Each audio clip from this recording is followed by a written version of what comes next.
আসসালামু আলাইকুম ওয়া রাহমাতুল্লাহি ওয়া বারাকাতুহু। সম্মানিত প্রিয় উপস্থিতবৃন্দ, আজকের এই ভিডিওতে আলোচনা করব স্বপ্নে গোসলখানা দেখার ব্যাখ্যা কি।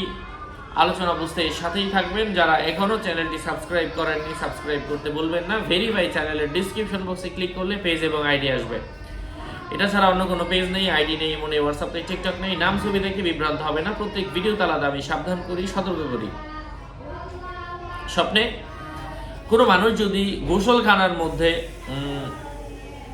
বিশ্রাম গ্রহণ করতে দেখে কোনো নারীর সাথে, অথবা কোনো নারী এই স্বপ্ন দেখলে কোনো পুরুষের সাথে জিনায় অথবা কোনো অপবাদে লিপ্ত হওয়ার সম্ভাবনা রয়েছে এবং তাদের বিষয়ে জানাজানি হয়ে যাবে। কারণ গোসলখানা হলো আল হাম্মাম, হলো লজ্জাস্থান, খোলার জায়গা। গোসলখানা নির্মাণ করতে দেখার অর্থ হচ্ছে এমন এক পাপ কাজ করবে যে কারণে তার বদনাম ছড়াবে, এমন কিছু বোঝায়। গোসলখানায় কোমল গরম পানি দেখার অর্থ হচ্ছে আত্মীয়রা তার জন্য সৌভাগ্যের কারণ এবং তার প্রতি স্নেহশীল হবে। যদি গোসলখানা ঠান্ডা হয় তাহলে আত্মীয়রা তার সঙ্গে মেলামেশা করবে না এবং সে তাদের দ্বারা কোনো উপকার পাবে না। যদি কঠিন গরম হয় তাহলে এর ব্যাখ্যা হবে তার কঠোর স্বভাবের হবে।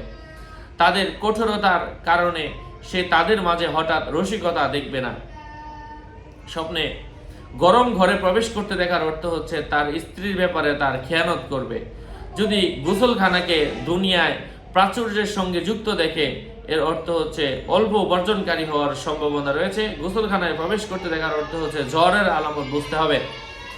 যদি সে স্বাভাবিক ঘর থেকে বের হতে দেখে কম্পন যুক্ত জ্বরের অর্থ বহন করে থাকে।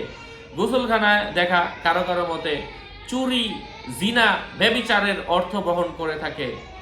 সব জৈনক ব্যক্তি ইমাম ইবনে সিরিনকে জিজ্ঞাসা করলো, হযরত জি, আমি তো স্বপ্নে গোসলখানা দেখেছি। এর ব্যাখ্যায় তিনি বললেন, তোমার উপর বিপদ আসবে। ভবিষ্যতে তাই হয়েছিল যা তিনি বলেছিলেন। আশা করছি উপকৃত হয়েছেন। আরও আপডেট পেতে সাথেই থাকবেন। সকলের মঙ্গল কামনা করে এখানেই শেষ করছি। দেখা হবে অন্য কোনো এপিসোডে। আসসালামু আলাইকুম ওয়া রাহমাতুল্লাহি ওয়া বারাকাতুহু।